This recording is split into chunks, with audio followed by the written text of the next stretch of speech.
Lucy, welcome to the podcast. Thanks so much for being here. Thank you so much for having me. It's a real pleasure. And I'm really excited about the conversation.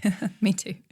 Today is exactly why I wanted to do this podcast and set it up, is just to have interesting conversations on fascinating topics. And this is exactly going to be that today. So I'm really excited about it. So my first question would be why would someone come to you? Why would someone engage with your services? Okay. So this is quite a big topic. The field of psychedelics is a really exciting place to be at the moment. There is what is known as the psychedelic renaissance. For many years, over 30 years, the psychedelic use has been an underground practice. Many people, myself included, when I first heard about psychedelics, associated it with, alternative lifestyles, people either escaping life or numbing life or just sort of stepping away from the societal norms. And I was brought up with the concepts that many people have, that psychedelics are dangerous, that if I take them, I'm going to jump off a building because I think I can fly, or that I will alter my mind in a permanent, damaging way. So when I entered this field, I came with a lot of conditioned thoughts, which were not my own. They were taught to me. And it's taken quite a while, and I am still continuing to unpick that. But the field of psychedelics is having the renaissance, it's the resurgence, and more now people are understanding the huge benefits that these medicines have for people. And so I have stepped into this world through my own personal journey, and I'm so excited now to be able to work within this field. What was it that originally attracted you to go on this journey for yourself? So for 10 years, I ran an international recruitment company. I was brought up by white-collar parents, both doctors. I was very privileged to have an excellent education. I believed as a young woman I must work hard, I must push through, I must say yes rather than no, and I must achieve these tick box, so to speak, of goals. That included the husband, the child, the dogs, the things, success equated money and stability as well. And my grandfather, who lived to 101, he was of Greek descent, told me, house, no mortgage, pay all your bills off, invest, save your gold, the Greeks like gold, and, family. This was the kind of the core values of what I was brought up with. And these are not bad core values, but this is what I inherited from my parents. And so at the height of my career, I was running this huge international business. I was traveling the world. I had everything that money could buy. I had the sports cars, the Lamborghinis, the Birkins, the Rolexes. I had all this stuff. And I was the most depressed, most disconnected, most numb, most shut down to myself, my body, my sensuality, my sexuality. All of it was gone. And I didn't understand. I was like, but I've done it. I've ticked all the boxes. I've done this. I've achieved all of these amazing things. Why am I so unhappy? Why am I so depressed? So I thought, I just need to fix it. I just need to go to the doctor. And although I was always a little bit nervous of the thought of taking antidepressants or anti-anxiety medication, I thought, I trust doctors. My parents are doctors. I trust Western medicine to support me in this field. There must be something that's a bit wrong with me. Maybe my brain's not wired correctly, because I think everyone else is really happy who has all of these things. It just must be me. And so off I went to the doctor, and they prescribed me antidepressants. So I started taking them. And 6 months later, I wasn't fixed. I was even more numb to my feelings. I felt that the world had turned grey. I didn't feel this sort of depth of despair, but I didn't feel the joy. I just felt kind of nothing. And so I was like, okay, I'm still not fixed. I still need something.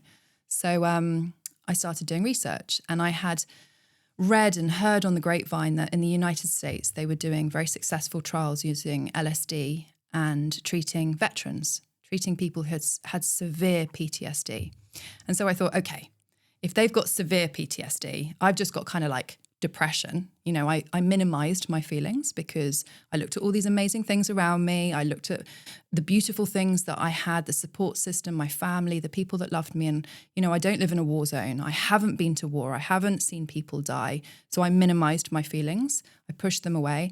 And I thought, well, maybe psychedelics could offer me some other answers. So with trepidation, I showed my husband, who at the time weirdly had been also researching it for himself, separate to me. At the time, we were very disconnected as a couple. We weren't communicating much. We were very shut down from each other as well. And I said, I'm going. And I literally booked it. And 2 months later, less than that, I was off in Holland.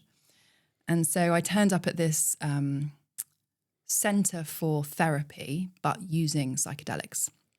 And so over the course of 6 days, the facilitators take a group of 12 people through 2 psychedelic journeys. We used golden teacher mushrooms, which are psilocybin.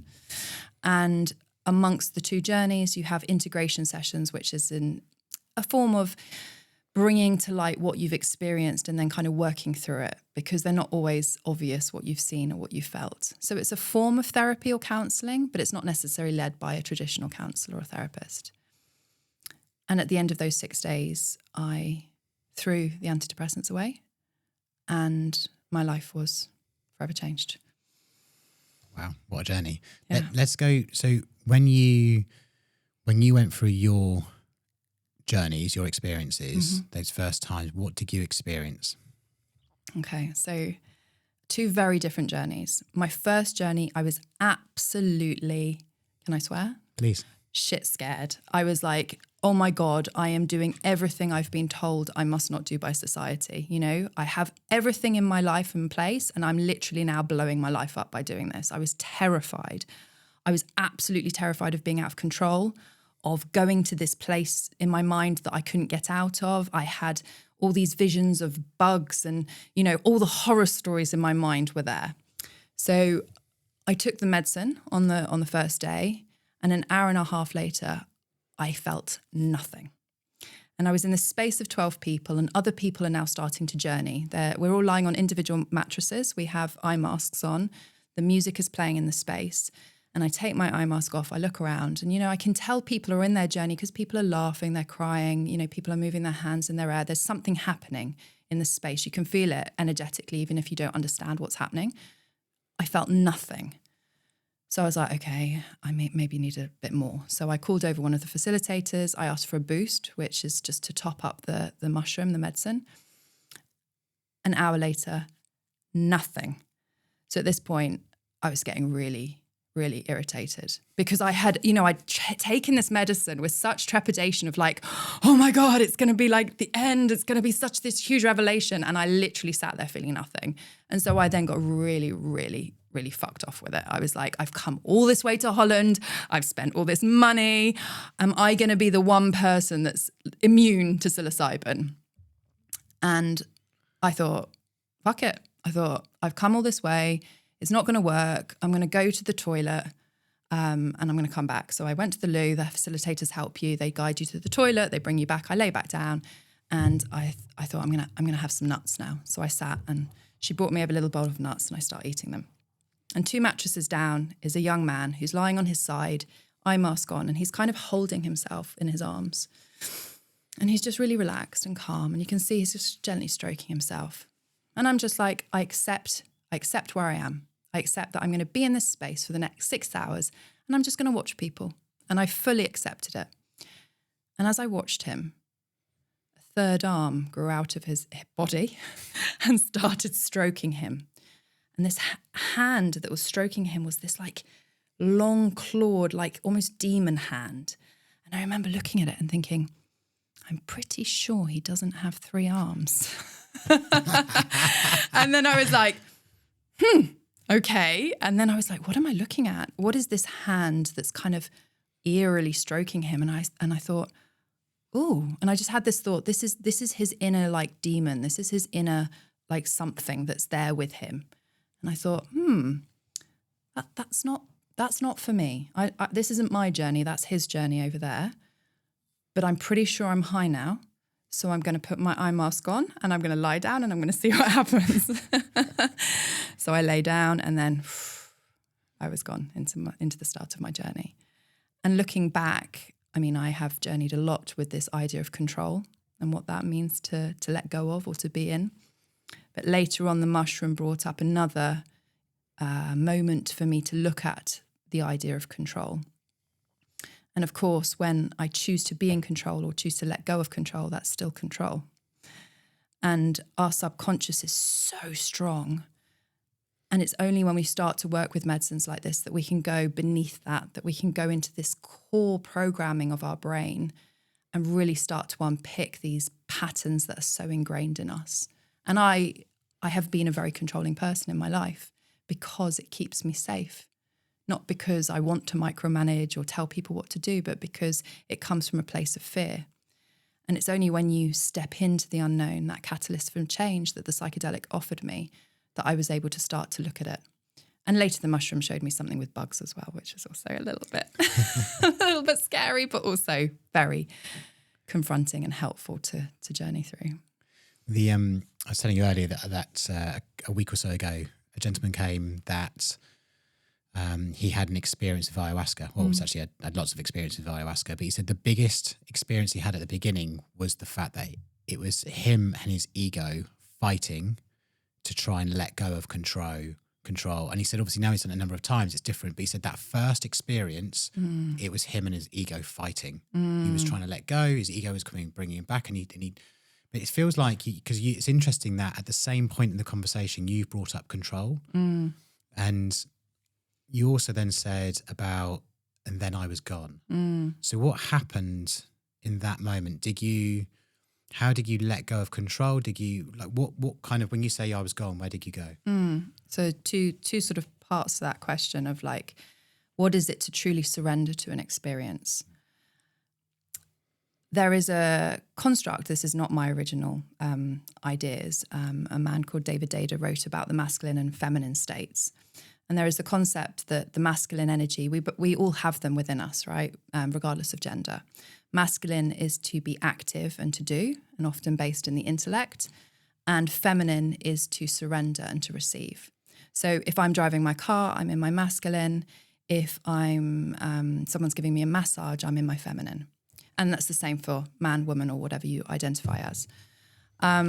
So with any act where we drink a medicine or choose to go into an experience and then choose to surrender, there's multiple levels within this, because we can choose to receive a massage, but are we lying there thinking about it, thinking, oh, she's not doing this very well. Oh, what time is it? When do I have to pick the kids up? Like, we aren't actually surrendered to that experience. We're still in our head thinking about it, right? So how do we go from the thinking, the active, the masculine, which is often there, again, to keep us safe, into that point of surrender? And therein lies the challenge with psychedelics. Therein lies the challenge with any experience that we want to truly immerse ourselves in and almost stop time with being in the present. And it's really hard to do the more shields and more safety you've put around yourself as an adult to keep yourself safe, because in essence, you're trying to break them. You're trying to stop them from protecting you.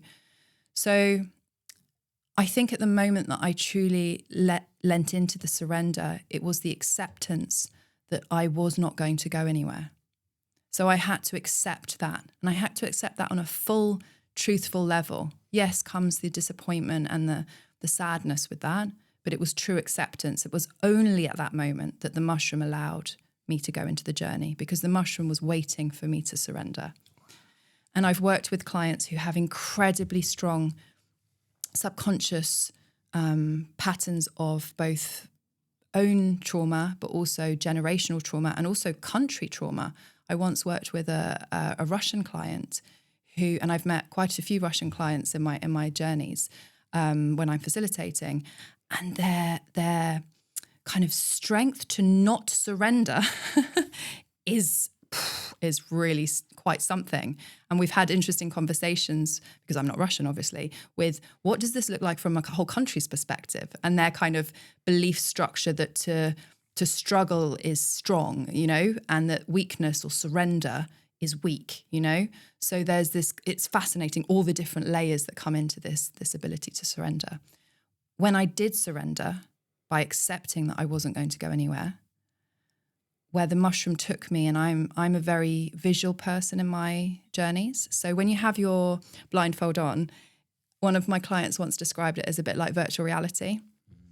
He was like, it's great, you put the blindfold on and eye mask on, and then off you go into like all these worlds.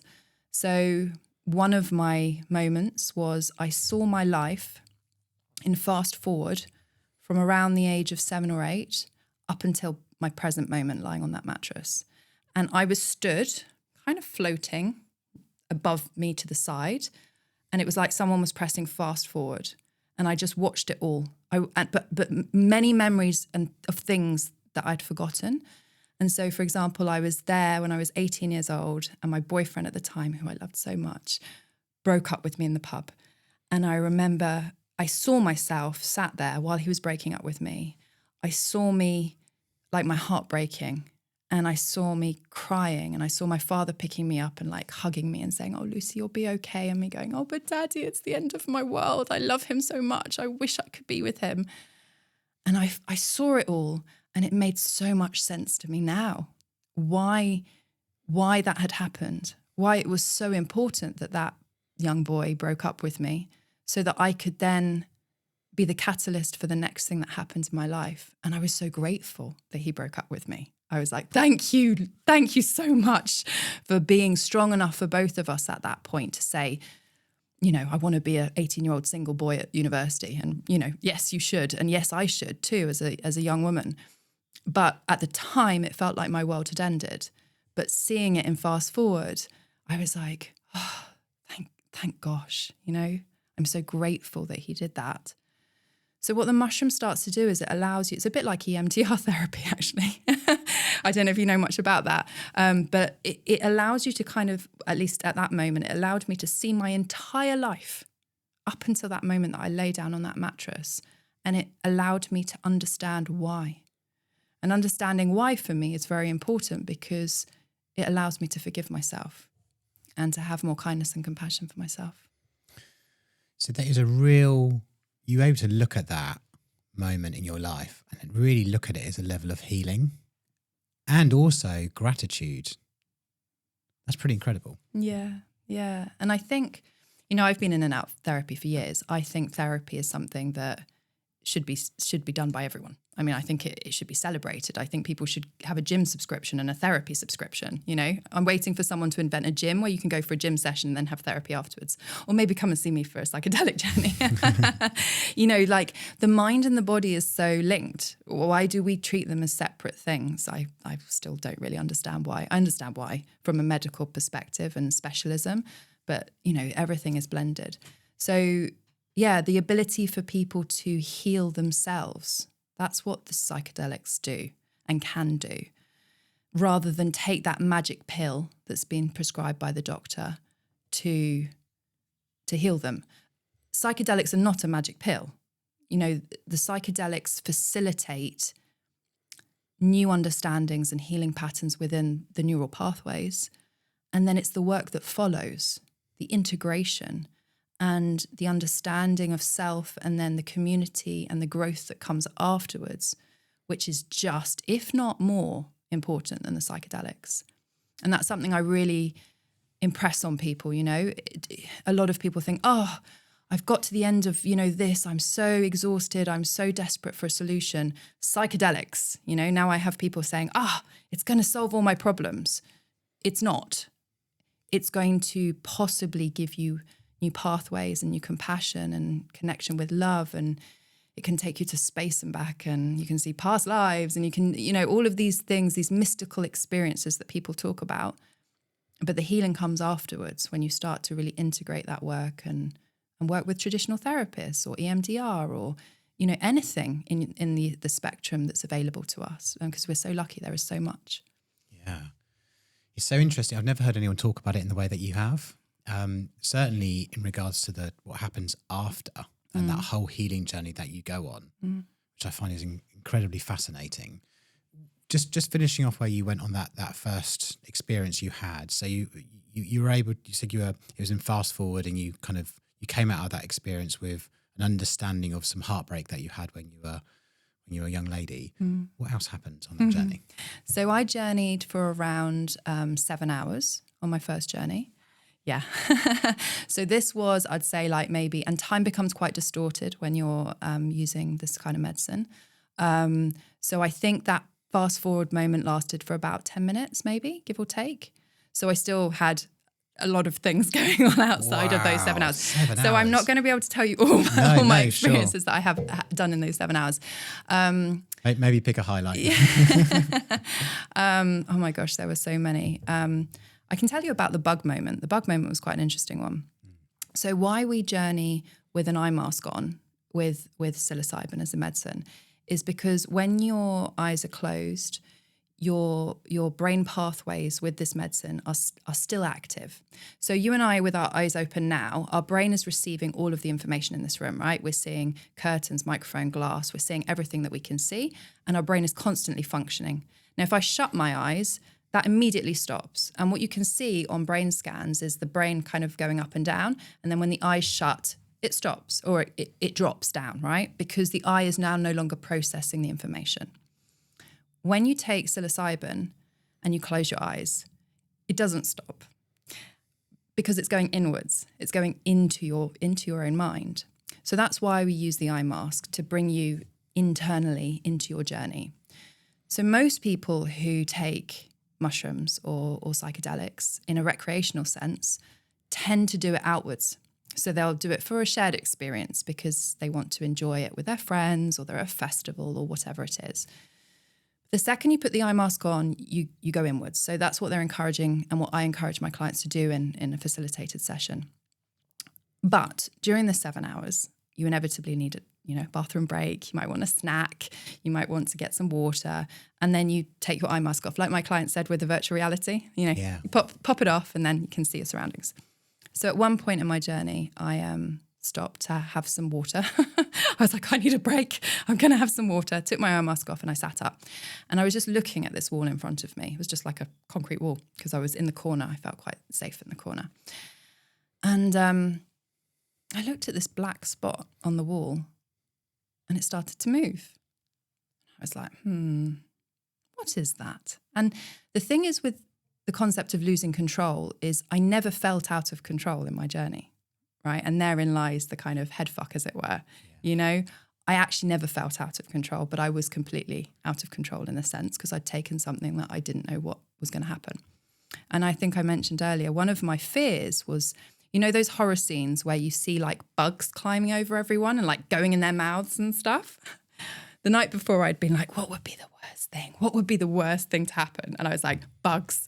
Bugs would totally be the worst thing. I actually quite like bugs, but I don't fancy them like climbing in my mouth. So I sit looking at this wall and this black spot starts to move and I'm like, shit, the bugs are coming. I was like, oh my God, it's happening. And I was like, it's okay.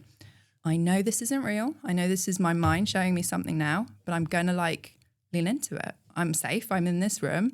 If it gets too much, I'll call a facilitator over. So I just sat there and I watched this bug and it started to multiply and it started to multiply. And moments before this, where I'd come out of the journey, I had been connected with life and I had been this light energy and I had seen the whole world connected with light.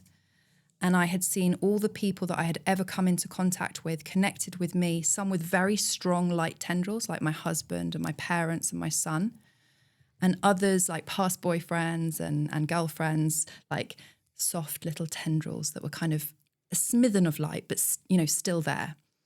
And then I'd also seen people with their lights really diminished, really dimmed.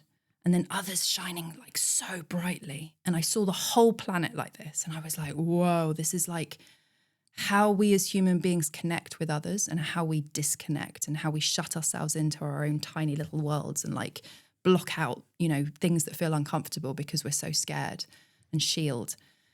And I had been connected with Earth and Mother Nature and life itself. And this has happened just a minute ago.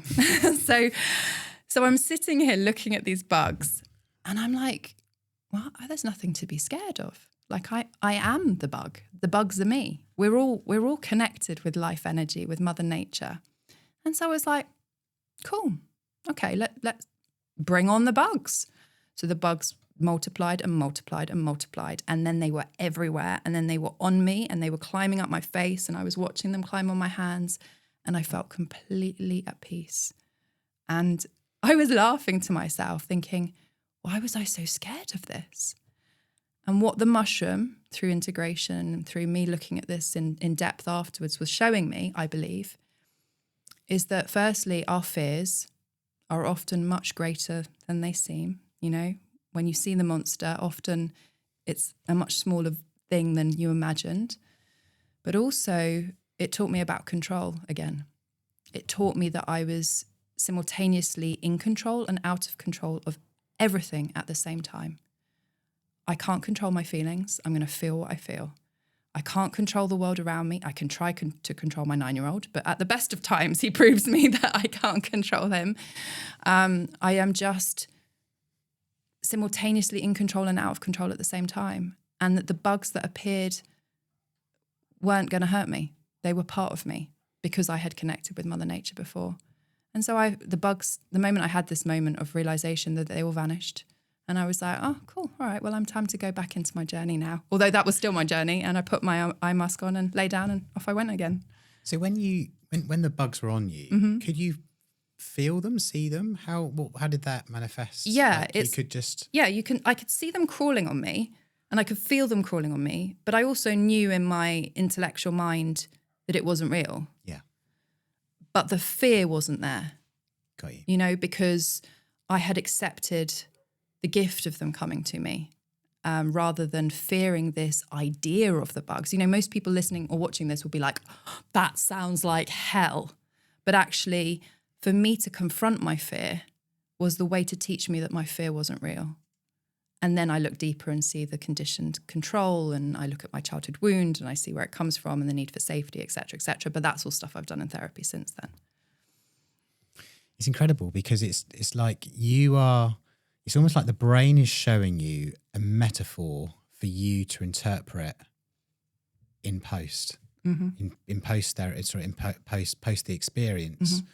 So then you can make sense of, oh, okay, see that's what it means to me. So it's almost like I'm trying to think about what's actually happening in the brain. The brain is kind of giving you guidance on what you as a human need to see. And based on your past experiences or traumas or relationship, and then it's kind of helping you heal yourself by going on the journey. Yeah. And then so you can reflect on it after. Yeah. And figure out what the metaphor is. It's all linked to the intention that you set before the journey. Okay. And bear in mind that I am a very, very visual journeyer. I see these moments appearing in front of me, whereas other people will journey with feelings or with sensation or with moments. It won't necessarily, every brain is different as to how they journey. But the intention is what you set, the question that you ask the mushroom in this instance before. So my first ever intention, my first ever journey intention was, what do I need to feel fulfilled? Because as I told you, I had everything that I thought equated happiness and fulfillment, and it wasn't that. And one of the facilitators at the time, I had said, I'd like to ask the question, what do I need to feel happy? And she really beautifully reflected back that we can't always be happy. You know, you can be fulfilled and feel grief. You can be fulfilled and feel sadness or rage even, you know, like we accept, you know, the more challenging emotions as actually all welcome at our table of emotions, although we're conditioned in society to think that they're bad. You know, if I feel grief or sadness or anger, there's something wrong with me. And actually I should only be feeling like the positive emotions. So I've always reframed it as, now I reframe it with people I work at, is that all our emotions are welcome at our table. And it's important, like a child, So at my table is like the movie Inside Out, but I was original before this, I'd like to say. My 9-year-old pointed this out to me when I talked about it the other day. He was like, Mummy, that's the movie Inside Out. So at my table are all my emotions, right? They're all little versions of Lucy.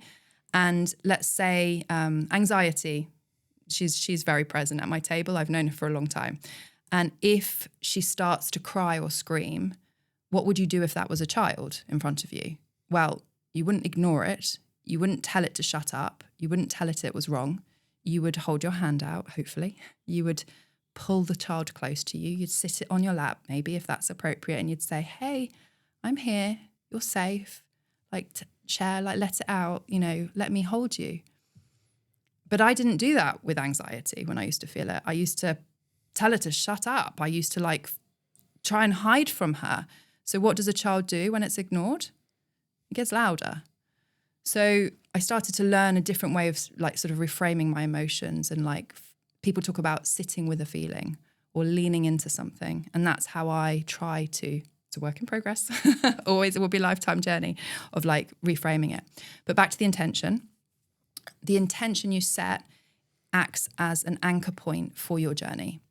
So my need to feel, what do I need to feel fulfilled as opposed to what do I need to feel happy, allowed me to then journey into all these states. It allowed me to journey with the concept of control and letting go of fear. It showed me deep, profound realizations for what was missing in my life as it stood at that moment and what I needed literally to do to be fulfilled. So it gave me very clear, concrete answers for the path ahead. And that's then what I did. See, it's so interesting thinking about the difference between those questions about being happy, where it's so subjective to the moment, and everyone is just, I just, that word just, want to be happy. Yeah. I'm like, that's not real life. No. That's, what does that even mean? Is that a state? Is it a feeling? Is it what? Like that, it's not, it's so funny that we've had that narrative for so long. Yeah. But I love the thought of to be fulfilled. What does it mean to be fulfilled? How can I be fulfilled? Yeah. What the sort of, by the way, I just comment on Inside Out, my favourite film, by the way. I've got a 4-year-old. We've watched it loads of times. I'm a huge fan of that film. Beautiful. The creators have definitely done psychedelic journeys. Oh, but like to turn it into a children's film, so therefore we can take real meaning from it and sit there with a child and actually understand. I mean, it's a piece of art. It's fabulous, isn't it?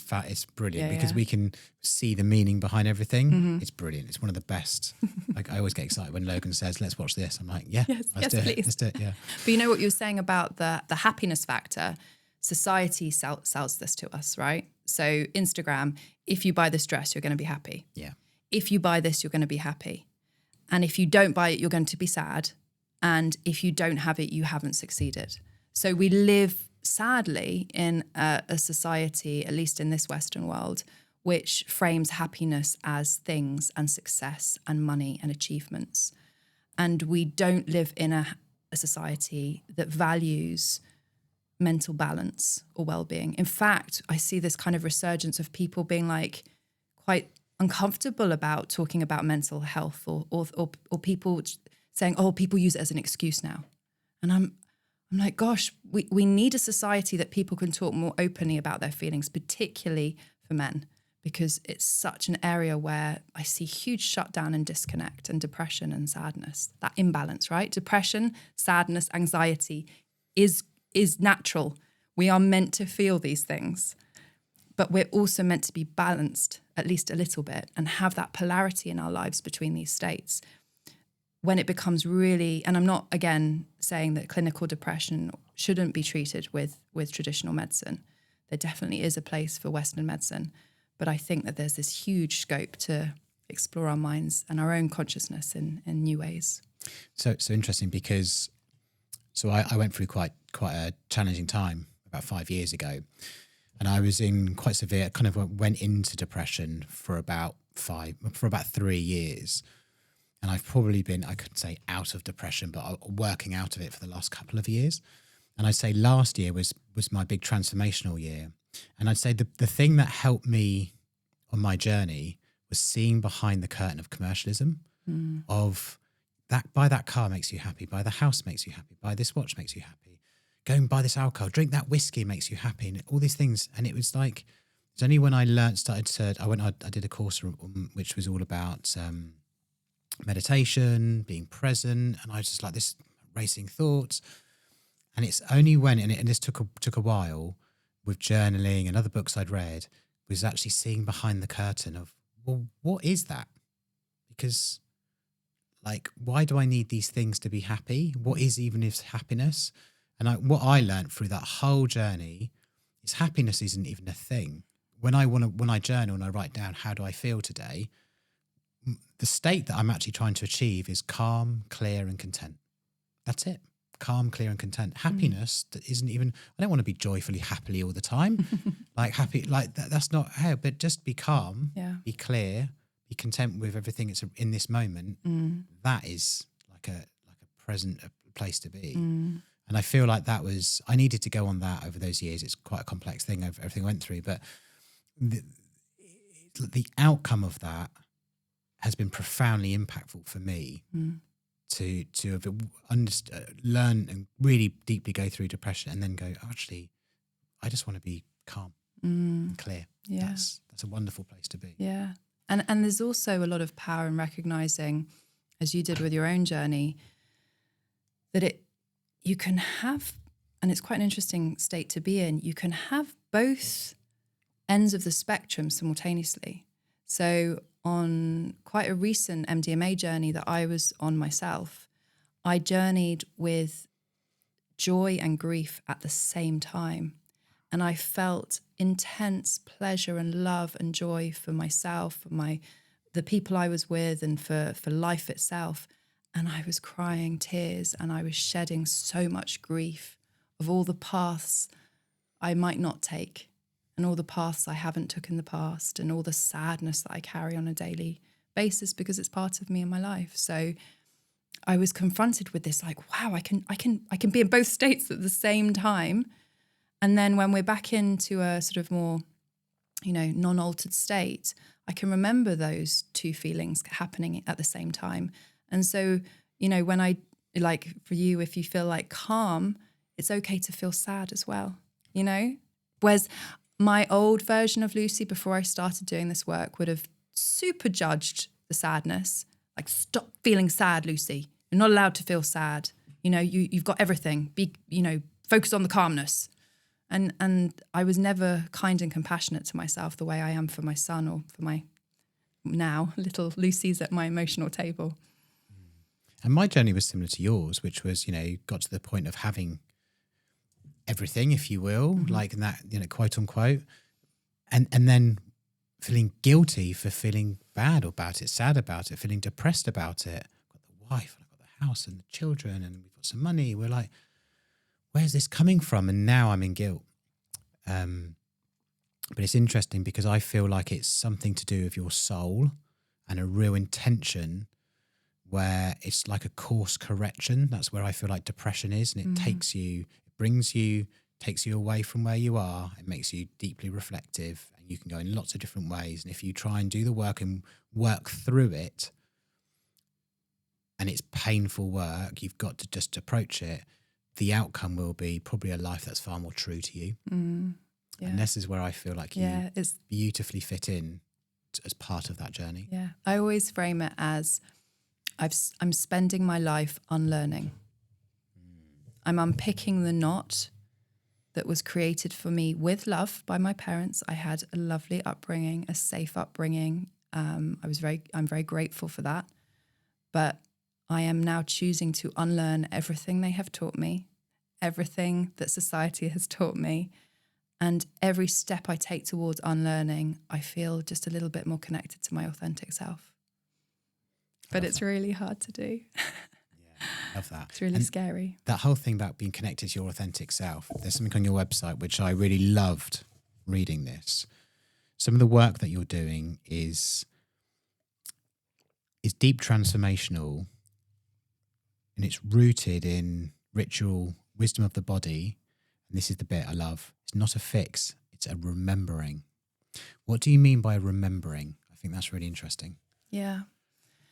So remembering for me is about going back to the core wounds almost that are created at the early years of life. And I'm not a psychologist, I'm not a specialist in child brain development, but I know from the work that I've done that the majority of my patterns of behaviour as an adult have come from my childhood wounds, the core wounds with my mother and father or caregivers at the time. And I am choosing to remember them. I'm choosing to look at the wound that has probably festered for a very long time. It's probably quite inflamed and painful and really hurts. And then I'm choosing to gently, with kindness and compassion, clean out the wound, take my time over it, and then let it slowly heal with the integration and the therapy and the psychedelics and the work that I continue to do. And then eventually these wounds that I've remembered start to heal because they've been cleaned out and you've used the right, antibacterial Savlon or whatever it is you've put on it in your mind. And then they can scar. And that scar is always there to remind me, because I don't believe that you can fully heal the wound. I can't erase that scar from my spiritual body or soul. It's always going to be there. But I can now unlearn from it and make new choices going forward. And that's for me what remembering is. Love that. Thank you. Now, almost going back to my original question at the very beginning, which is when someone comes to you, but I also know couples come to you. Yeah. I'd love to know more about how you work with them. Yeah, so I work with individuals and I work with couples. And the couple work I find I find all my work so inspiring, but the couple work I find really beautiful because couples tend to come to me when there's a craving for a catalyst for change. They may, and individuals as well for that matter, they may have gone down traditional routes of therapy or have tried different things, or maybe just none of that's appealed to them. And they're looking to find a deep reconnection. And it could be that they're at a path of like separation, or it could be that they are really in love, but they've just kind of, kids, life, the minutiae of it all has got in the way. And they're like, oh, we don't really find each other sexy anymore. Or, why? Why are we losing attraction for each other when we love each other? Millions of reasons why people come to me. Some individuals and couples just come because they just want to see what it's like. It doesn't have to be some huge healing intention. It could just be, we want to go on a journey together. We want to do something different. And that's also wonderful. So it doesn't all have to be, deep, healing focus, right? Healing will be part of it inevitably, but it doesn't have to be the intention. And so these couples and individuals and the couples come to me and I will work with them individually and then I'll work with them as a couple and then together collaboratively, we decide to go down the path of journeys together. And for me, what's really important with all of this is that I am not a therapist. I am not a counsellor. I am not here to tell these people how to live their life or what the answers are. I am not in charge. I am working with them. This is a collaboration. I am hearing their stories, their sadness, their joy. And then I hold up a mirror. I ask some uncomfortable questions. And together, we figure it out. I also draw on all my life experiences. I draw on the knowledge of working with the medicines. I draw on my experience with working with the medicines and also my postgrad and other trainings that I've done to bring in new ideas. If you don't, as a couple, know that there's different ways to communicate, how can you ever try to communicate in that way? So I suggest and invite them to try new things.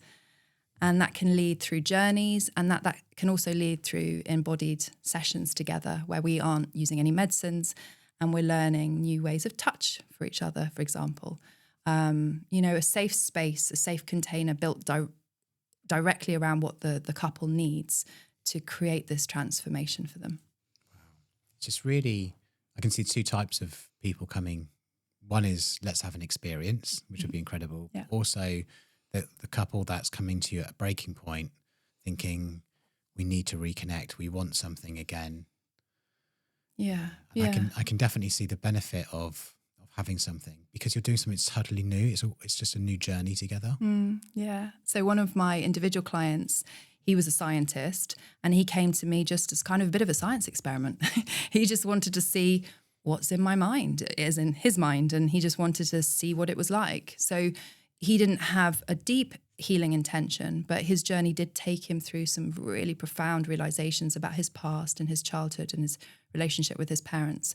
Another single woman came to me, and she felt that there was something that just needed to be unlocked. She didn't know what it was. She couldn't put her finger on it, but she just said, there's something more. And I don't know, so I'm going to ask that question. And then couples come with all different types of intentions, like the one you mentioned. I just want to reconnect. I want to see each other. Or a woman might say, I don't feel heard. I don't feel seen anymore. How can that happen? And we start to explore that. So, or maybe the husband or the partner says, you know, I love her so much. I want to touch her every night, but she's shut down. Her body's not there. Like my touch turns her off. What can I do? You know, it could be a sexual thing. It could be a connective thing. It could be a language communication. Or like I said, it could just be that they just want to have a weekend spa treatment, but for their minds and bodies, right? Because it can be incredibly fun and playful, and you go on these adventures, you know, and that is equally cool. So when you've got a couple and they're like, where are you starting and going on that journey together? How much of that is sort of them communicating and you sort of probing a question? Like, how do you know? And then obviously it must go into something far more sensual after that. Yeah. So with all couples and with all individuals, I very much lay a foundation of for communication at the start. So I will always say, you've come to me, let's say they've come with a problem, for example, or a disconnect in some way with a couple. I'm going to say, I hear that and I honor that. But for us to do this work together, we need to start looking at our own individual shit. You know, you are two individual people with two individual backgrounds, childhoods, patterns of behavior. We aren't going to look at the surface level, which is he says, she says, you know, this stuff. I hear it, but what we need to do is look at individual stuff first. So I would have individual sessions, coaching sessions with them first, so that I can start to get to know them, because I've got to hear how they speak. I've got to see how they frame things. And then during those sessions, I start to ask questions, start to hold up a mirror and start to take them into an uncomfortable situation where I am challenging their own ideas about themselves. And I don't claim to have the answers, like I've said. I'm using the tools that I have to reflect to them. And then I bring them together and we have a session, the three of us, and then we build from there. Okay. And what happens very quickly is that couples start to get new tools of communication that they directly use with each other in daily life. And then the medicine journeys allow them to make core changes within the neuroplasticity of their brain. I specialise in psilocybin and MDMA. They both do very different things. With couples, I will take them typically on an individual psilocybin journey first, and then I will take them on a combined MDMA journey. But it very much depends on where the couple is at their stage of life, their own backgrounds and experiences with these medicines. All of this comes into the discussions, and I take this into account with my guidance as to what stages we do next together. So reflecting on what you've just said, I'd love to know more about the differences, what people experience between psilocybin and MDMA. I've done both, but very much more in a party setting. Mm-hmm. So both of the feelings can be very different. Mm-hmm. The one thing I will say quickly about psilocybin is that it was so different as an experience. The big thing that because it was a long time ago now, and I probably didn't think about doing it again one day, was that the next day I felt like that I'd been on a journey and I understood why I'd been on a journey. I felt better the next day, as in that I felt like the world all made sense and we were connected, but that was it. The world made sense. That's the biggest thing I'd left. Whereas, you know, if you're using sort of recreational things, the next day or a few days after, you don't feel better necessarily because of how they are. And I felt like obviously MDMA can be like that. Now you might have a counter story, so I'm interested to know what it's like outside of recreational use. But yeah, the big thing about psilocybin was just the next day, the next few days, I was like, I feel like a different human being. So what in your practice, what's the different journeys and how do people experience it? Sure. So psilocybin, magic mushroom, is a plant. It's a natural substance that grows. And obviously MDMA is made in a laboratory. It's a chemical. Psilocybin has been used for centuries with indigenous people in South America, and MDMA was invented in the 60s. And it was then quickly banned by Nixon with the war on drugs. Both substances have been Class A drugs in the United Kingdom for a long time. And a lot of the research had to go underground, although it is starting to change now. And the Imperial College Professor David Nutt is leading the research in this field.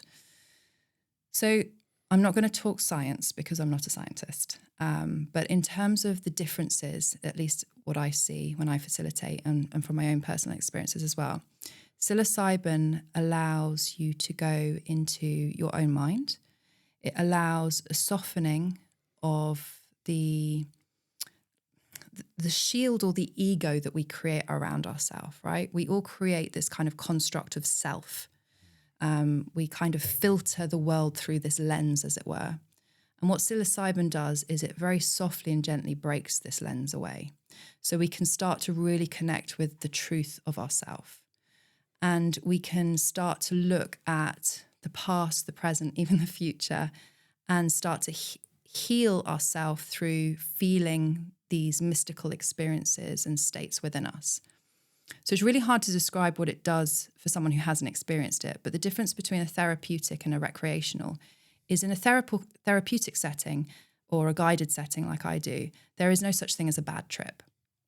So no matter what that person is feeling, whether it is unending grief, whether it is an ego dissolution, whether they are dying, whether they are literally dying and then being reborn, no matter what it is they're experiencing, there is a purpose for this experience. And the mushroom, and I'm going to sound a little bit crazy now, but the sentience of the mushroom, this thinking mycelium network, is taking the person, an individual, and leading them towards their own answers. So it's quite a crazy concept. Many people believe the mushroom is this sentient being, often appears in journeys as like a little laughing mushroom, often kind of more male in energy. But it takes you to these places, but it's a choice. So the mushroom is not going to confront you and force you to look at trauma. A lot of people are scared about that. I have a lot of people that say, oh gosh, I had a really traumatic event as a child. I don't want to look at it. That's okay. The mushroom won't force you to look at something. And like I said, you can literally take your eye mask off and you're back in the room with me and we can have a conversation about it. Or you can go to the bathroom, I'll bring you some nuts and you have a little snack.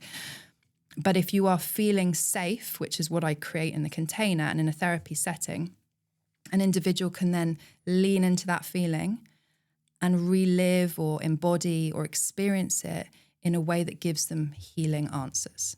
So psilocybin can take you to very challenged emotional states. I have cried a lot on psilocybin. I have lamented loss. My son, when he was born, suffered a stroke and almost died. And in one of my journeys, I sat with that grief of my body letting myself down, letting him down, of the possible death, the brain damage that he sustained. I relived it, but I also healed myself through reliving it and was able to finally sort of say goodbye to that pain that I had carried for such a long time. So it can sound quite scary if someone's listening to this because they'll think, oh gosh, like I don't want to look at it, but that's okay. Weirdly, one of the hardest journeys I ever did on psilocybin was when I was really in a great place. I was in the best place in my life. And I was like, I kind of think I'm on the path to figuring stuff out and I'm in the best place with my husband and like everything is amazing. Oh my God, what happens if the mushroom shows me that this is all wrong? Or like, what happens if it shows me that I'm totally barking up the wrong tree? Or, I started totally mind fuck with what ifs, And I remember the facilitator at the time took me aside and she said, "Do you feel like you're on the right path with your husband?" And I said, "Yes." And she said, "The mushroom isn't going to tell you that you're wrong. The mushroom is going to show you that this is the path you've chosen, but it might make a few little suggestions along the way." So I was like, okay. And I was so scared. I was more scared on that journey than I was on my first journey. Where, like, because I felt I had so much, almost more to lose almost, I had kind of started to figure things out a bit. So that's the psilocybin experience, as it were. But it's incredibly healing. It's inwards.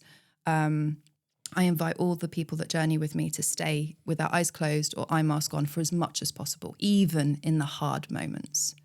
They can reach out their hand. I can hold their hand if they need me to, but stay with it.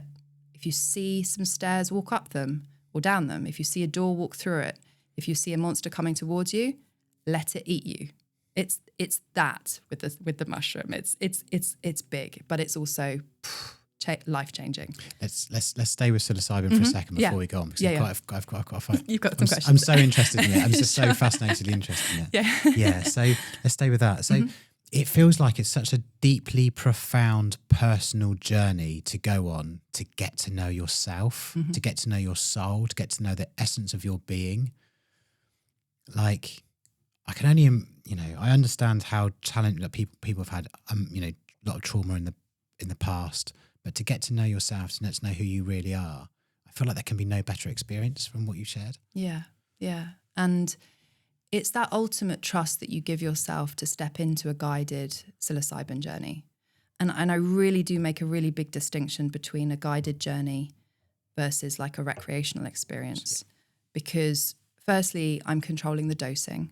Firstly, I'm doing, a medical intake. I'm looking at things that maybe not at one with a psilocybin journey. And I'm also keeping people safe physically in the space. Whereas so many people who've experienced it recreationally and then have bad experiences, that is heralded in society. That's what people who don't understand what psychedelics can do think about when they think about psychedelics. They think about, that one friend of mine who took, mushrooms at that point and he wasn't the same after that again, and there's those kind of stories that are told. Any drug has the capacity, any medicine has the capacity to damage. I mean, just read the back of like a painkiller or side effects, and we take these that like they're, candy. So any medicine or drug has the capacity to harm as well as to heal, depending on, how people feel about it.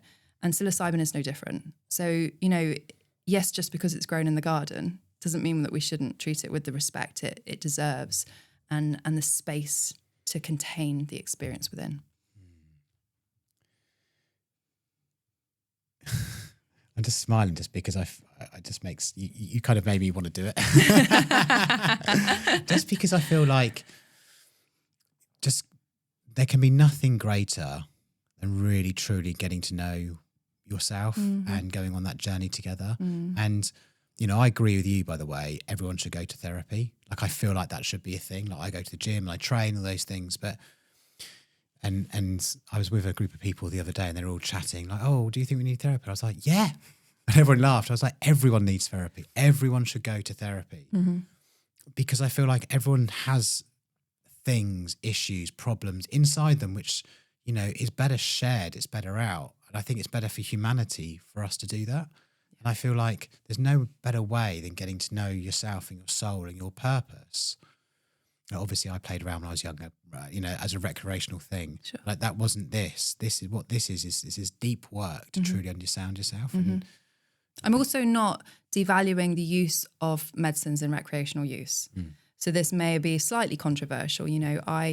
I believe that human beings should have the right to their own consciousness. So as a woman, I should have bodily autonomy to do what I want with my body, to have the medical procedures that I do or don't want to happen to my body, the right to choose, all of these things. I think it's the same for my mind. If I want to take a medicine or substance to alter my mind, as a grown-up, I should be able to make that choice. And so I actually don't think that there's anything wrong, controversial point, with large groups of people coming together and taking substances that bring them together, because there is power and healing also found within that. The community aspect, and we can see it through the years, through the ages, hundreds and hundreds of years back to ancient Greek civilization, where big groups of people have come together and taken large amounts of substances to have altered states of consciousness, and that in the collective can be incredibly healing. We do that with alcohol. Alcohol is the most toxic substance I think there is, but yet it's fully acceptable to go down to the pub. Why is it a great place to be for people? Because people can let go. They can relax. They can talk to their friends. Men can connect with other men and maybe talk about some of their problems that they're facing. It's a safe space. But when I talk about let's go to a rave and let's all take ecstasy, oh no, because we are led to believe that this is in some way harmful. And yes, if you do it in the wrong way, if you take too much, if you're not dosing correctly, if you're not follow correct guidelines, then yes, the medicine becomes dangerous, like anything would. Like if you drink too much alcohol. Like you drink too much alcohol, you do a whole bunch of shots, you drink some whiskey, and then suddenly you're passed out. Absolutely. Yeah. Absolutely. Yeah. From my party days, I always felt this would be controversial. I always felt safer doing something that was Class A. Oddly, Yeah. And it's been a long time since I've done that. However, I felt like if I knew where it was coming from, and I knew all those sorts of things, and that's where I felt quite comfortable to kind of experiment, in a friend's house with trusted people. Like they were some of the best days of my life, and the most without some of, gosh, if I think about my ecstasy days, like the most connected, or my MDMA days, the most connected I've ever been with people, really having conversations. And actually, a lot of where this podcast comes from is because I would sit with a friend for hours having very deep conversations. And I always remembered at the time, and I was like, oh, I love doing this so much.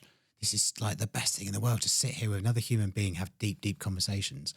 It's only latterly, in the last week or two, that I've realised I was like, oh, I'm doing the same thing. The only difference is, because I always remember back then I was thinking, wow, I love this. This is great to really have these deep conversations. Difference is here, we're just not doing the drugs. Sure, yeah. But we are doing the work. We're doing the work. And we remember that feeling because the thing is our bodies, our heart, our emotional mind in our heart remembers.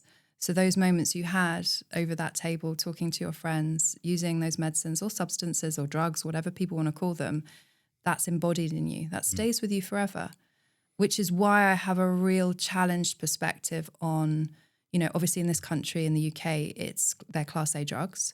Psilocybin and MDMA are considered not to have any medical usage, none.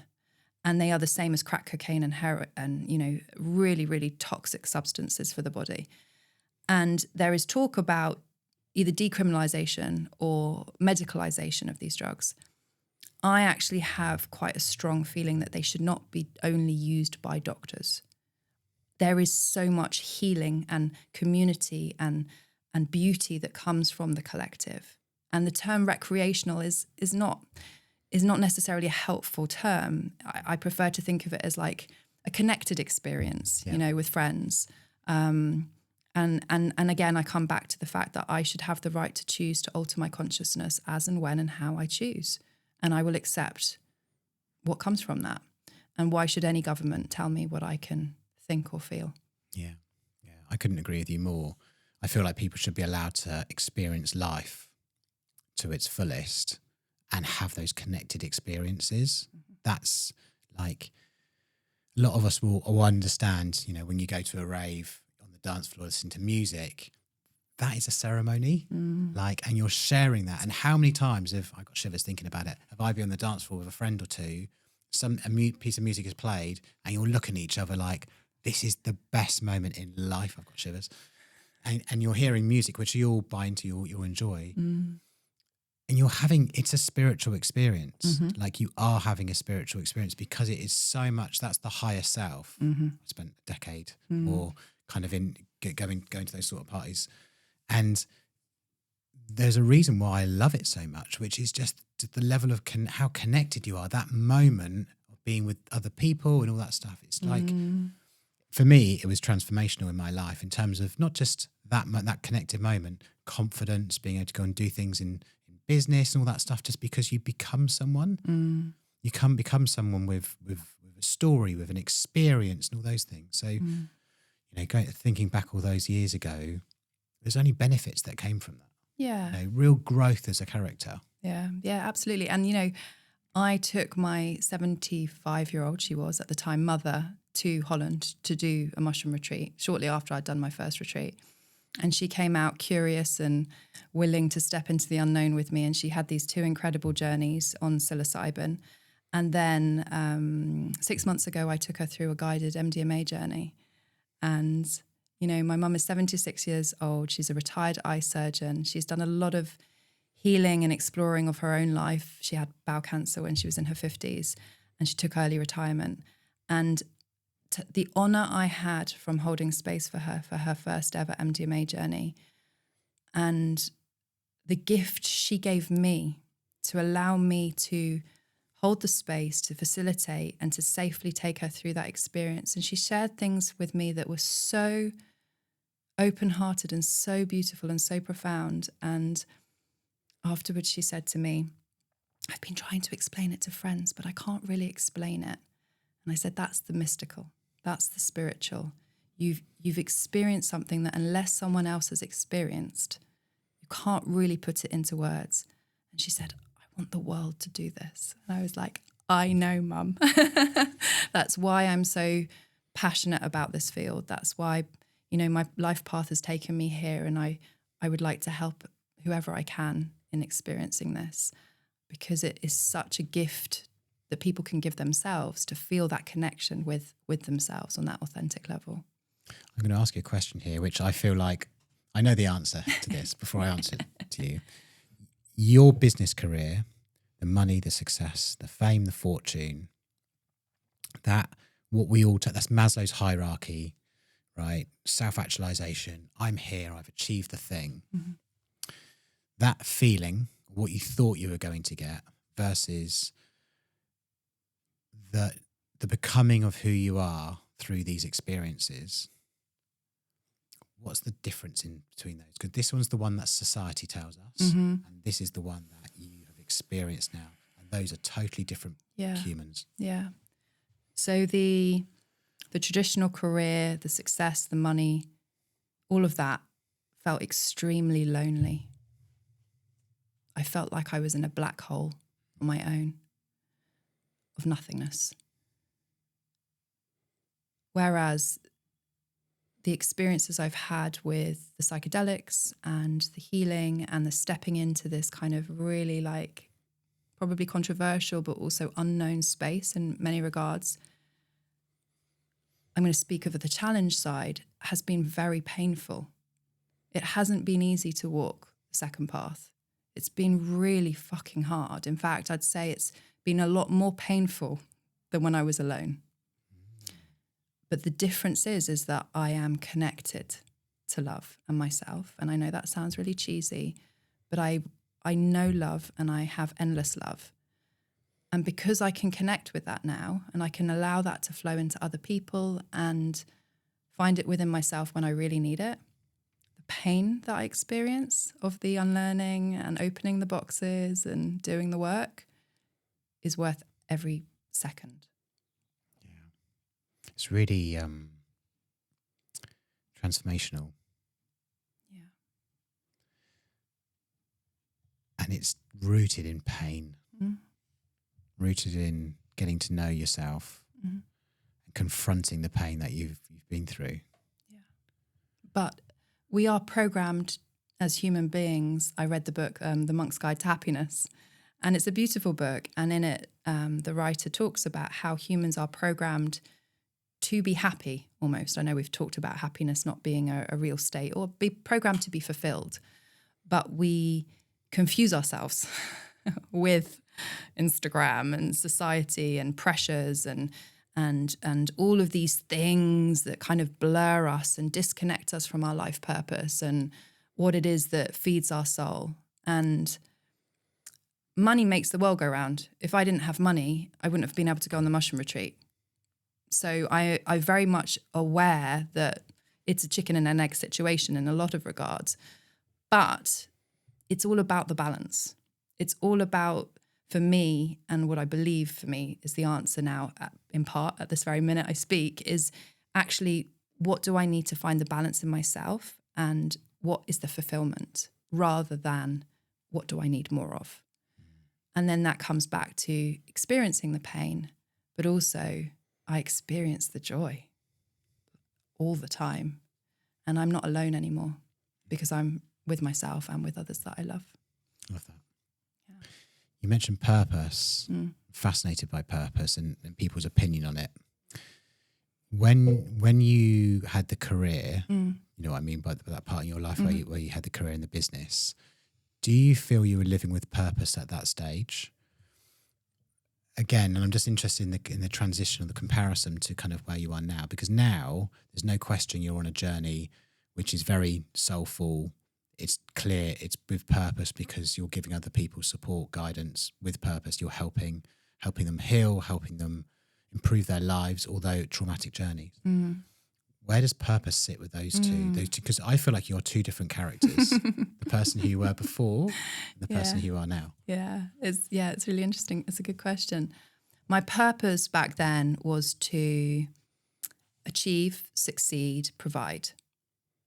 And that was conditioned choices based on my upbringing, my childhood, the role of the woman, the little girl, to say, be the good girl, to say yes, to push through adversity, to keep going even when it's hard, to not really know my own boundaries, and to just keep going until I achieved completion for my family and, you know, all the money, all the things. So that was my purpose. But it was a purpose drawn from many conditions and wounds that I had yet to look at. I had loads of fun. I stayed in the best freaking hotels around the world, and, you know, like drove a Lamborghini and like loved my Birkins, and like I had fun doing it, but it just felt empty, and I needed more. It became addictive. You know, I bought one Birkin, I needed another one, and then eventually I got burgled and they all got taken. So, you know, like I needed to like fill that hole, you know, that loneliness, that emptiness. I was in it with a lot of Birkins, you know, they surrounded me. And I kept thinking, oh, just buy that $5,000 handbag. Oh, I feel better. And then 1 minute later, I didn't. So the purpose was there, and my business was successful, and the people that worked for me, you know, I paid their mortgages. You know, this is a great thing. So I'm not undervaluing that drive or someone's drive to succeed, but it felt empty at the end. My purpose now is something that I'm kind of evolving with, because I'm also aware that there is an ego state to be needed and wanted and loved. And who am I to help anyone? Like, I don't know anything. I am unlearning everything I knew. But if I can sit opposite someone and ask some questions and create a safe space for them to figure some stuff out and figure their own shit out, then cool. But I'm also really aware that my life purpose from an ego place shouldn't be to save or to heal, because who am I to do that? I don't think I'm that special. What I'm trying to do is blend my kind of own ego state with just being me. And if along the way I help one or two people through helping myself and helping my family and the people I love, then that would be something that I'd be very proud of. It feels like you're right in the middle of your ikigai. As in you're finding something that you're deeply passionate about, you can help other people, you can be paid. Feels like you're right in the centre of it. Yeah. Did You want to talk about MDMA? Yeah, I was about to take us on to. So I love going on a bit of a journey. It's like we kind of went there. Let's talk about MDMA. So MDMA is a chemical, and the way it works is that it reduces that fight, flight, freeze, or fawn response in people. So it floods the brain with serotonin, and although you can feel some anxiety and panic as the medicine takes hold, once the medicine has settled, you have a very kind of stable journey in terms of medicine effect, whereas the mushroom goes up and down. It flows. You can come up and come down and come up and come down. MDMA is constant. What it allows individuals to do is to go to deep, deep traumatic events without the same response. So if you have had a traumatic moment in your life, what happens, and I speak in general terms because, again, I'm not a psychologist, the brain can't really, I always like to think of it as like a filing cabinet. This moment now I'm having with you, my brain has put it into a filing cabinet. It's filing it neatly. It can understand where I am. I'm sat at a table. I'm talking to someone in a microphone. I'm drinking some water. It's all very kind of ordered in my brain. But if a bomb was to go off now and you were to be like leg hanging off and I'm like on the ground with my guts hanging out, my brain is now like, no filing cabinet available, no filing cabinet available, right? It's just exploded. And there is this kind of trauma of paperwork in my head. This is how I'm quite a visual person in how I create things. So now, you know, years from now, I'm walking down the street and suddenly I don't know, someone reverses their car into a bollard and we hear a bash. I'm immediately back to this room. I'm immediately here seeing your body damaged, seeing my body damaged, and I'm straight back in because this filing cabinet hasn't been organised in my head because it can't be because it's trauma. So what MDMA allows you to do is to go back to that place and go, oh, that was really awful. But he was okay and I was okay and I can see why these things came from that. And it allows you to start to very slowly pick up a piece of paper and put it neatly into a filing cabinet. And maybe there's still like hundreds of papers around, but it starts you to slowly start to like look at the trauma from like EMDR, from almost like a little detached place. And that in itself, as you know, with EMDR, and is very, very healing. It can really deeply allow you to then no longer have the same triggered responses later on. So that's to do with like deep trauma. But with couples, this is where the magic happens. So I believe that MDMA can have the potential to reduce a huge amount of divorce and separation around the world. And the reason why it's because I believe this is to be true is that when couples speak to each other free from shame, defensiveness, and fear, they can truly see and hear each other. And then they can truly make shifts in their relationship for how they want it to be. But most people, most couples, most long-term couples really struggle to do that because, myself included, we carry pain. You know, my husband will say something to me, I'm triggered, I say something back, we end up at the defensive stage, nothing is solved. And most long-term couples find themselves stuck in these patterns of communication. So MDMA stops all of that. It allows the couple to just say, oh, I really, really, really find it so hard when you do this. And the other person says, I'm so sorry. I really don't want you to feel that way. But I do that because I'm worried about this and I'm worried about that. And the other person goes, oh, I know. And there's just this kind of softness to the conversation. And then the love, what's underneath all of that pain and disconnect can come forward. So it's so incredible. And it just, it makes me, it moves me. I can feel that it would break barriers and break a defence. And I love, by the way, your analogy of, you know, the filing cabinet and it's beginning to pick things up and place it away. And it can be there and it's almost like you can move on. That's bits. But in what we're talking about with the couples there, I can absolutely see how it would melt a barrier. And the kind of, it's really interesting because I've done this with my wife, and it's like you can, I don't know, you're communicating as a soul without the ego.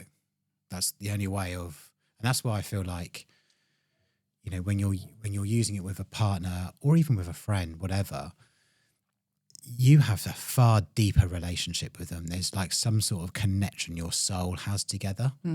It's a really special thing. Yeah. It has so much power in, and it's what it was designed for. It was designed for therapists to use in counselling settings. Really? That's what it was created for. That's what it was used for predominantly when it first came I thought it out. was to go see Carl Cox. And, therapists, when it was made Class A scheduled drug in America by Nixon, were just devastated because they had seen how it had helped their patients and the people that they were working with.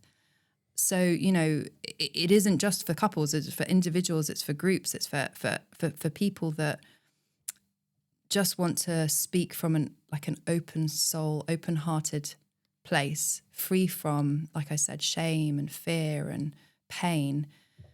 But you can still feel the sadness on MDMA. You can still feel the grief, but it just feels just a little bit softer. And then, like we talked about earlier, it stays with you.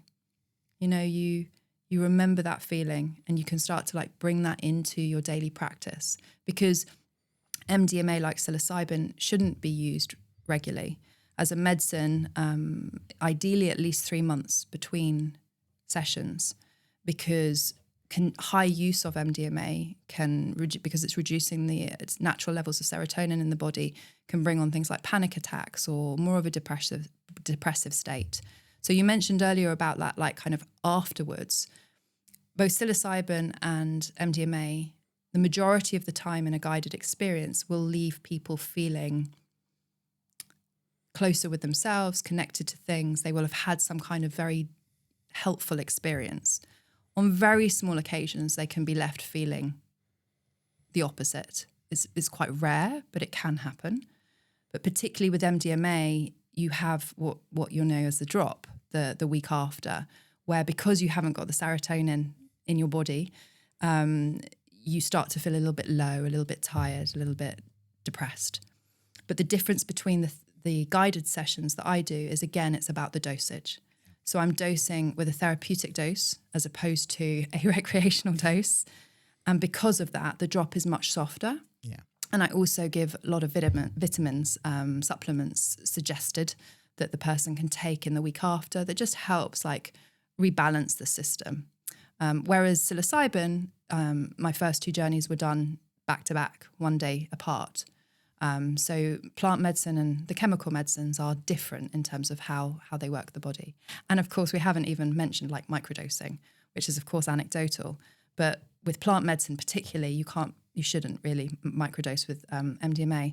But with plant medicine, with the psilocybin, people are now starting to use it for low-level depression, anxiety, postnatal depression, chronic pain, eating disorders, end-of-life connection with self. I mean, the list goes on, and we're at the beginning of this. It's so exciting. I don't know a lot about microdosing, so maybe you can explain kind of what it is, how it's being used. That'd be great to know more about. Yeah, so microdosing is, in essence, a tiny dose of a substance that you would take, which gives a very, very small, typically undetected effect on the body. So if I microdose with psilocybin, I could be microdosing now. You would have no idea that I was on a substance. It's not meant to alter me in any way. I can function fully normally as a human being would in normal society. It's anecdotal. The reason why is because at the moment, scientists like Professor David Nutt at Imperial, they're focusing on the bigger picture, right? They're focusing on how can we help veterans? How can we help chronic pain? How can we help dementia? How can we help postnatal depression? They want big subjects looked at and healed, rather than, low-level depression and anxiety. I'm not undervaluing that, but, we're looking at the way the medicine world works. They look at the big problems first. So if we look at our country, we look at the world, so many people live with depression and anxiety, and our healthcare service doesn't support that. It can't. There's not enough people in it. And to be quite frank, antidepressants don't work long-term for people. Most people become resistant to them, and most people then struggle to wean off them because the side effects of coming off them are worse than staying on them, but the antidepressants aren't working anymore. So where people are turning to microdosing, particularly with plant medicine, is that they can take a tiny, tiny little bit each day, still have a normal functioning day, but they're allowed to sit with their feelings a little bit better. So unlike an antidepressant that numbs, in my experience, when I microdose, I feel a little bit more. So it will be, I feel a bit tired. Oh, maybe I just need to stop for a minute. Or, I'm feeling a bit anxious. Okay, where's this anxiety coming from? Okay, I can feel it like in my hands or a bit in my tummy. Okay, let me just go outside and sit down for a minute and do some breathing. So it can energize. It can be like, right. And I'm like, oh, now I'm on a roll. I'm on a project. I'm going to get my work done. So it's giving you the gift of just tuning into your emotions, and then it's allowing you to ground a little bit. And that's a practice that I find. But like I said, this is entirely anecdotal. Even Professor David Nutt says, if microdosing works, do it. If it doesn't, don't. You know, he said this at a lecture I went to recently at Imperial. Yeah. I've never really considered it. I didn't know a lot about it. So it's interesting. It's interesting to learn more about it. And the possibilities of it are amazing. I mean, you know, you and I can grow a mushroom in our house, you know, in an environment if we chose to, if the government allowed us to. And we could take a little bit of that mushroom each day, and we would take pressure off the health service. We would take pressure off our local GP, you know, the psychiatrists that are already completely oversubscribed with severe cases could start to, like, you know, maybe have some space to look at other things as well. So, yeah, the potential is massive. You mentioned government then. And where does because I know across the world, the government stances are different. Mm-hmm. Obviously in England, in the UK here, you know, it's everything we've been talking about are Class A drugs. Mm-hmm. In different countries, they are available to certain medical practices. Where is everyone kind of like from a legal standpoint? And what I'm interested to know is that everything you've talked today about, listen, there's pain and there's suffering, but it's allowing people to heal and feel and as part of that. So as part of human growth, it can only be a good thing for our species. It can only be a good thing for us to be able to do these things. Yeah. But at this stage, you know, it's illegal, but it feels like it should be something that we should be allowed to experiment with in a controlled way. Where do you see that kind of across the world? Because different countries are in different places. Yeah. So I was brought up, as I told you, by two Western doctors. I believe in the foundation of Western medicine. I think it is amazing. It is one of the most regulated industries of medicines around the world, the UK. The way we peer review and things come to market and practitioners within the Western field of medicine are of the very highest around the world. And that's not, for me, an issue or a subject for debate. But where I feel Western medicine lets us down is that we don't look at other medicines. We don't take into account Chinese medicine. We don't take into account shamanic medicine originating from South America, like you mentioned, the guest that did ayahuasca. Shamans in South America have been using these medicines in their communities for thousands of years. They treat the community. They think it's quite odd that the white man comes over for spiritual tourism and does an ayahuasca journey and then comes back to a broken community, because they sometimes believe, well, how can you heal yourself if you aren't healing the community? So in an ideal world, our government probably will follow the US. The US is now relaxing and decriminalizing mushrooms. MDMA has just been refused to be allowed to go into medical testing, but they're appealing that out in the States. So once, hopefully, that goes through and all the research comes out from the States that this works in a medical setting, I'm hopeful that the government here and peer pressure from the UK people will make them start to look at this. Like I said, I don't think it should be medicalized. I think it should be decriminalized. I think people should have access to information so that they can choose to use these medicines safely in a controlled way that's right, so that they understand about dosing, so they understand about how you can prevent a bad trip from happening. You know, all of these information that should be readily available to public. Like in Holland, when you go and buy truffles over the counter, they give you a little safety leaflet and they say, don't drink alcohol and don't do more than one packet. And, you know, they give you these structures so that when you go and take your truffles, which is mushrooms, but it's just grown underground, you're doing it in a safe way. So America is definitely leading the field in some areas. Obviously, Holland has a very relaxed and relationship with these medicines and drugs. People will get into a big debate about whether that's a good or a bad thing. But for me, I come back to, again, bodily autonomy and the right to choose what I want to do with my body and my mind. Portugal decriminalised all drugs. And I mean, last time I checked, Portugal's still running as an effective society. There hasn't been a zombie apocalypse. So, you know, what I find fascinating is that I can be in Portugal 1 minute, the Netherlands the next minute, and then the UK, and we have a completely different construct of what is okay and what isn't. And in turn, the people in the country often have a polarised view on that as well. I would desperately love to get someone on to talk about Portugal because I'll quickly sum up what happened. I don't know the time frame on this, so I can't remember exactly from the articles that I was reading around it. Essentially, they had a major drug problem, and I think the forward-thinking view at the time was obviously invest more money to stop the war on drugs, as it were, or decriminalise it, and instead use a lot of that money to get people back to work, use a lot of that money to create better communities, use a lot of that money to... So therefore their answer was connection and people feeling of value in their everyday life. And quite naturally, over a number of years, now that country has become one of the lowest users in terms of drug use. Yeah. They don't have a problem anymore. Yeah. And they have, you know, the economy is thriving or getting better because people are back to work and people feel connected and they're benefiting their life over a long period of time. Yeah, exactly. So yeah, I'd love for someone to come on and talk about that at some stage. Yeah, no, it's an amazing choice they made. The war on drugs has failed. People take drugs. It's that simple. I don't know anyone who hasn't been around them, and some children are exposed to it from a very young age. The war on drugs has failed, and we are fighting something that is impossible to fight. So, like Portugal, governments at some point need to look at making radically different choices. And I just wanted to add about the thing you said about connection.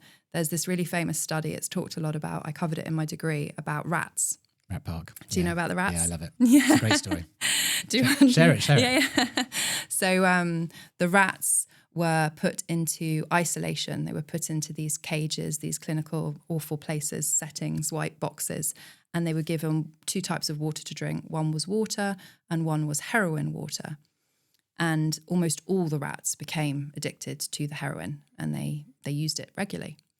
And then the scientists said, hang on a second, what happens if we put the rat in a connected environment? What happens if we put the rat in like a really lovely grass area and it's got other rats to mate with and it can make babies and it can like run around on its playground of rat utopia? So they did that, and they put the water and the heroin water, and a tiny percentage, I won't quote the exact percentage, you may know the exact figure, but a tiny percentage of rats chose to use the heroin because they didn't need it. And they were already connected and feeling the love for their rat family. And it just shows that our whole societal framing of addiction and recreational use and connection, this all needs to be like radically changed, because the Vietnam War, the majority of soldiers out there were using heroin, opium, because of the place that they were in. And the majority came back and never used again. Well, our society believes that once they're addict, always an addict, right? But the point is they came back. Most of them were given the support and love and community structure that they needed, and they didn't turn to numb and hide. I would like to caveat that there are some drugs, like cocaine, that aren't that helpful for us, like alcohol. Do I think they should all be decriminalised? I'm going to controversially say yes, but like Portugal. Because if I was sat at a restaurant tomorrow and on the menu was MDMA, crack cocaine, heroin.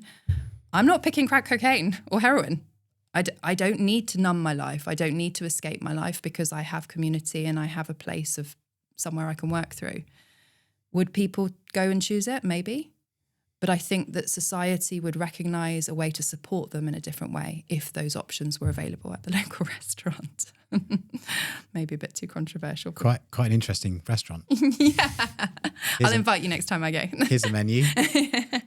Reminds me the first time I went to Amsterdam and they went in, can we have some weed, please? And they brought, here's the menu. Yeah. Just look behind me. The menu's up on the wall. Whoa, in neon lights.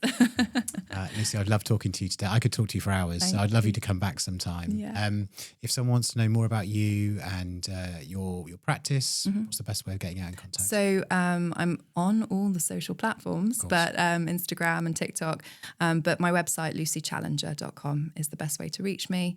You can email me or you can find me on my social platforms. Drop me a message. I offer so many different types of experiences, you know. If someone isn't ready for the medicine experience, we can start with softer approaches, you know. It really, I am led by my client. I create around my client. I'm a creator. I enjoy that. That's my journey. That's my life purpose now, actually, going back to that. It's about the creation and the journey that I experience with people that gives me so much joy. Amazing. Thank you so much for your time today.